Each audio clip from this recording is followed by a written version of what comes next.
What's up, guys? Today I'm going to share with you my favorite late round sleeper in rookie drafts. Now, you don't even have to take this guy in your rookie drafts. He'll probably be on waivers. In fact, I don't even think he's on an NFL team right now, but I think he's kind of good. So without further ado, let's get into it. Okay, so what you see here is my highlight film grades, right? Now, I'm not an expert in watching film, but I watch the highlights and I grade kind of what I'm seeing. And I have all these different traits. I grade them 6 through 10, and yeah, these are what I thought of running back highlights this year. And I have the guy that we're going to be talking about, Rasul Faison, very high in this class, right? I really liked what I saw in his highlights. And I also sat and I charted the different kinds of missed tackles forced on the highlights that I watched, right? And so the biggest problem with missed tackle force metrics is that they don't actually tell you how the player is making defenders miss. They mainly just tell you if they did it or not. And I want to know the extra detail. Do they win by stiff arms? Do they win by trucking people? Do they win by spin moves, right? Which almost no one does at a high rate. Now, it's a small sample size, so you got to take all this kind of with a grain of salt. But I think this exercise lets us get some insight into what the player archetype is. Like, how do they win, right? And Rasul Faison, I watched his 2024 highlights from Utah State. He was a transfer to South Carolina in his final season, but I watched his highlights and I think he's really good. Like, his missed tackles forced per attempt that I charted on the highlights was higher than any running back in this class. And I think he's got a wide array of moves. You can see that his juke per attempt, stiff arm, like he displayed pretty much every single move you can display. He's a very elusive back, right? And so I was curious, and I know elusiveness tends to translate to the NFL. I was curious to see more of the actual metrics, like where did he shake out in PFF's just total missed tackles forced and all that stuff.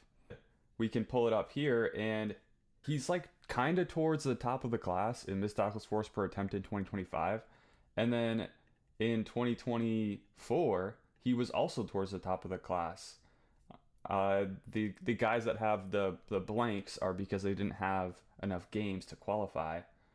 You obviously want a decent sample size, but he was towards the top in 2024. Now, and then he was also pretty good in 2023. So if this is a guy that can really make people miss and be hard to bring down, then it's someone I'm interested in, right?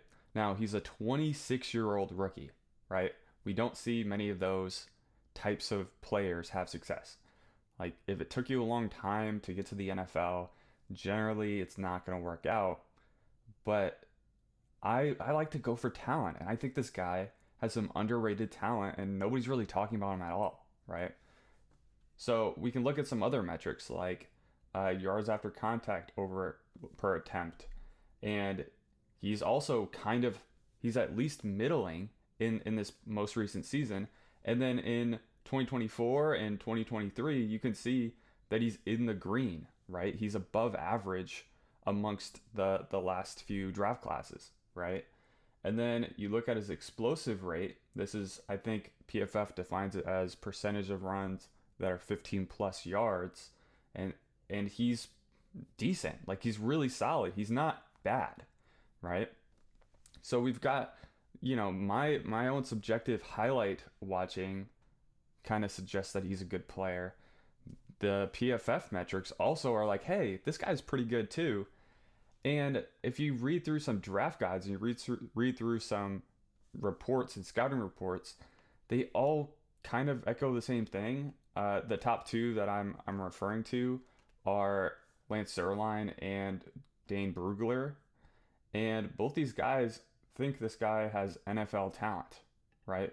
So if I go to my Twitter, I posted about this, and Here's a snippet from Lance Zierlein's report, and he said his tape shows NFL ability on all three downs. And then we get to the Brugler report, and he said he has NFL talent as a ball carrier, right? This is a good player, and he went undrafted. And I don't know exactly where he's going to wind up, if he's already on a team. I saw some reports that maybe he got an invite to the Chiefs or the Titans or the Saints. Those are the top three teams that he's looking at. But this is a good player, and I don't really understand why nobody's talking about him at all.